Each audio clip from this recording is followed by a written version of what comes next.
إذا عندك زوج حبات تاع بيض ونص كاس تاع ماء، ارواحي معايا نوجدوا هذا الكاطو اللي يجيكم بزاف بنين لقهوه العصر. السلام عليكم الزينات، اهلا وسهلا خياتي، كي راكم؟ ان شاء الله يا ربي تكونوا لاباس، تكونوا بخير وتكونوا هانيين ومتهنيين يا ربي امين. مرحبا بكم في فيديو جديد لنا اليوم كما شفتوا معايا راح نشارك معكم هذا الكاطو بزاف بزاف بزاف بنين وهايل وتوجدوه في وقت قصير يا البنات. اول حاجه نستعملوا زوج حبات تاع بيض يكونوا على درجه حراره المطبخ، ندير معاهم رشه تاع ملح وكاس تاع السكر. كما راكم تشوفوا معايا اول حاجه راح نضربوا مليح مليح هذاك البيض والسكر حتى يذوب معنا السكر البنات.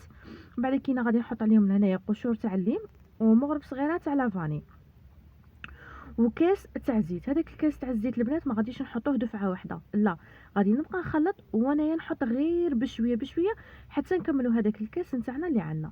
كما راكم تشوفوا معايا ولا هنا عندي نصف كاس تاع الماء عادي البنات من السباله نورمال. نص كاس تاع ماء نديروه مع الخليط نتاعنا. كما راكم تشوفوا نخلطوا مليح، ومن بعد كي نحط الفرينه وندير 2 اكياس من الخميره الكيميائيه كما راكم تشوفوا. ومن بعد كي نجمع العجينه نتاعي عادي جدا. شوفوا البنات العجينه تاعنا ما لازمش نشفوها بزاف، ولازم تكون هكا نوعا ما تتلصق في يدينا، يعني تكون طريه، فهمتوا؟ المهم كما راكم تشوفوا نجمعها مليح مليح بالفرينه، ونحاولوا ان نستعملوا فرينه تكون مليحه وتكون يعني تاع كاطو هكا تكون مليحه هكا باش العجينه تاعنا تجينا شابه. المهم لهنا بعد ما جمعت العجينه تاعي كما راكم تشوفوا غادي نحكم لهنايا.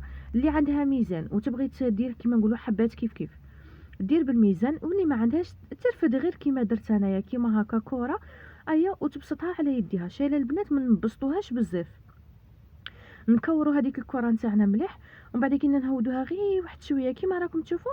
وفي الحواشي هكا بالكف تاع يدينا نسقدوا لها الحواشي نتاعها. هذا ما كانش شيرات.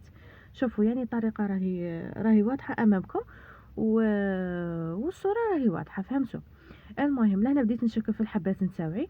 من بعد كي نحكموا لهنايا الصفار البيض وندير له شويه تاع الخل. هذاك الخل البنات رايح يقلع لها هذيك الزفره تاع البيض، فهمتوا؟